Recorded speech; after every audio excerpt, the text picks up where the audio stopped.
नमस्कार दोस्तों, मैं हूं वीके शर्मा। आप सभी का स्वागत है नेशनल समाचार।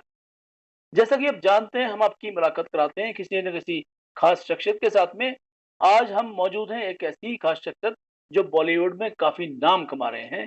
बॉलीवुड के स्टार दीपक चड्ढा जी के घर पर हम मौजूद हैं। दीपक चड्ढा जी, बहुत बहुत स्वागत है आपका। नमस्कार। दोस्तों, कुछ वर्ष पहले एक फिल्म आई थी जिसने बड़ा तहलका मचाया था और लोगों ने उसे काफी पसंद किया। फिल्म का नाम था आर राजकुमार। उस फिल्म में दीपक चड्ढा जी की जो भूमिका थी, वो एक अच्छे किरदार के रूप में उन्होंने अपनी एक शख्सियत को पेश किया।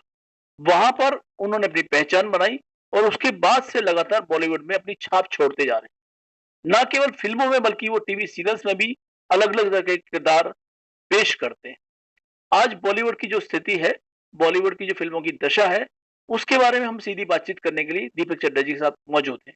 दीपक जी, जो स्वरूप बदल रहा है आज बॉलीवुड का, उस पर कई बार कुछ आक्षेप भी लगते हैं, कुछ कटाक्ष भी होते हैं, लेकिन रह रहकर वो कलाकार ही हैं जो बॉलीवुड का कद ऊंचा करते हैं। इस बारे में आप क्या कहना चाहेंगे?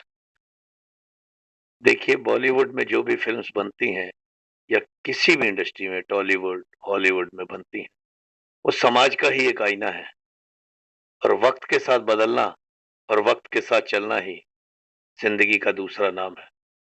इसलिए कटाक्ष करने वाले अपनी जगह सही हैं। अगर अब अपोज़िशन स्ट्रॉन्ग नहीं होगी, तो मज़ा ही नहीं ज़िंदगी जीने का। इसलिए क्रिटिसाइज़ करने वाले लोग होने चाहिए, तभी चीज़ें आगे बढ़िया बनती हैं, बेहतरीन बनती हैं।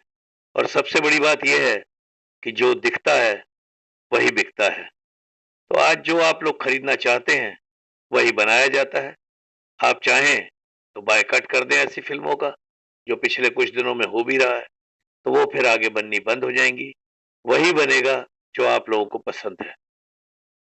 दोस्तों, जो दिखता है वो बिकता है, ये एक बहुत बढ़िया कहावत भी है और एक तकिया कलाम भी है। इसको हम अपनी जिंदगी में अमल भी करते हैं।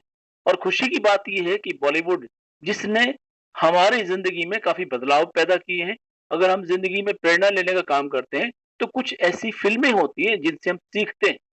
पुराने जमाने की फिल्मों की बात करें तो अधिकतर हम किससे देखते हैं कि उनसे लोग सीख सीख कर आगे बढ़े हैं, उन्होंने मिसाल पैदा की है, मिसाल कायम की है। आज की जिंदगी में जो बदलाव आ रहा है, चाहे वो बॉलीवुड में नशे की बात हो रही हो या बॉलीवुड में टकराव की बात हो रही हो, उसके पीछे कौन सी ताकतें हैं, कौन सी शख्सियतें हैं जो बॉलीवुड को बदनाम करने पर तुली हुई हैं? और बॉलीवुड का क्या ये हश्र बॉलीवुड वालों की वजह से हुआ है या बाहरी ताकतों की वजह से हुआ है? इस पर रह रहकर सवालिया निशान उठते हैं। इस पर भी हम थोड़ी सी चर्चा करना चाहेंगे और जानना चाहेंगे दीपक चड्ढा जी क्या सोचते हैं इसके बारे देखिए शर्मा जी, मैं तो यही सोचता हूँ कि नशा किसी भी रूप में हो, किसी भी तरह का हो, वो बुरा होता है। सेहत के लिए हानिकारक होता है, आपकी उम्र के लिए, आपके घर परिवार के लिए। नशा ही है जो एक परिवार को ऐसी जगह ले जाता है जहां उसको दलदल गर्द के सिवाय कुछ नहीं मिलता। तो नशा तो किसी भी हाल में नहीं होना चाहिए, लेकिन अब नशा बिकता है तो लोग नशा करते हैं। अब ये सवाल आज तक वहीं का वहीं है कि पहले मुर्गी आई या पहले अंडा।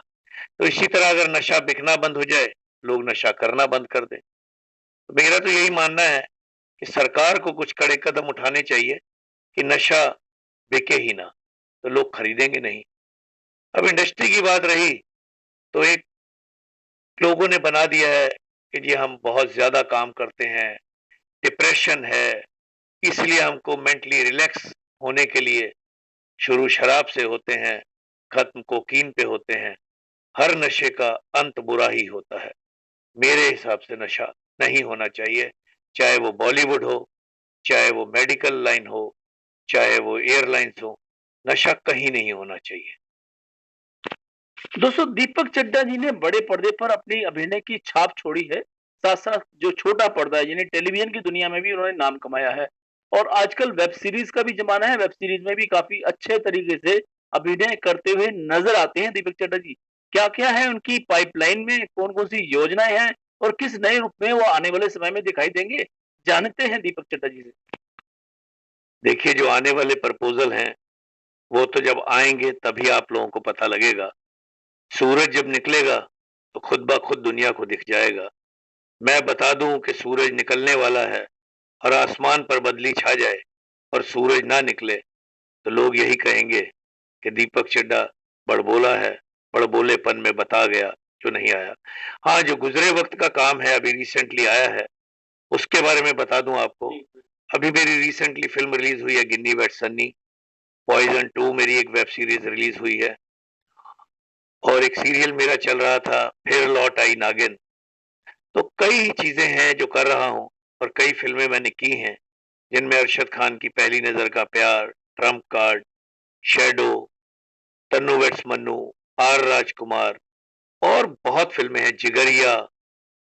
तो जो गुज़रा है वो आप सब गूगल पे भी देख सकते हैं और यूट्यूब पे भी अवेलेबल हैं। आने वाली चीज़ तो आने पे ही पता लगेगी। हाँ, इतना इशारा ज़रूर दे देता हूँ कि 1 जनवरी को मेरी एक बहुत बेहतरीन फ़िल्म रिलीज़ होने जा रही है, वो आप ज़रूर देखिएगा। जो मुझे फ़ॉलो करते हैं फ़ेसबुक पे, ट्विटर पे, इंस्टा पे, उन लोगों को पता लग जाएगा और बाकी सूरज निकलने वाला है, बस आप इंतज़ार कीजिए, मेरे बताने की ज़रूरत नहीं है। दीपक जी, एक सवाल ज़हन में एक और आता है कि जो आपकी फ़िल्मों का करियर हम देखें, ग्राफ देखें या जो अभिनय क्षमता आपकी देखें, तो आपको नेगेटिव रोल करने में ज़्यादा मज़ा आता है। इसमें क्या क राज़ की बात? जो आदमी हकीकत में कुछ होता है, उसके अपोज़िट करने में बहुत मज़ा आता है। जो लोग पॉज़िटिव होते हैं, उन्हें नेगेटिव किरदार करने में बहुत मज़ा आता है, क्योंकि उनके अंदर नेगेटिविटी होती ही नहीं और जो चीज़ होती नहीं, उसे करो, तो लोग वाह-वाह करते हैं। तो खुद को ये लगता है कि हमने कुछ किया है और बाकी रही बात शोहरत की बुलंदी तो पल भर का तमाशा है। शोहरत की बुलंदी तो पल भर का तमाशा है, जिस शाख पर हम बैठे हैं, वो कभी भी टूट सकती है। तो मुझे अच्छा लगता है, मुझे अच्छा लगता था, अब production, creative, directors, casting directors, इन सबको भी लगता है कि मैं कहीं न कहीं से उन्हें विलन लगता हूँ, कहीं न कहीं से उन्हें दबंग इंस्पेक्टर लगता हूँ, ठाकुर लगता हूँ।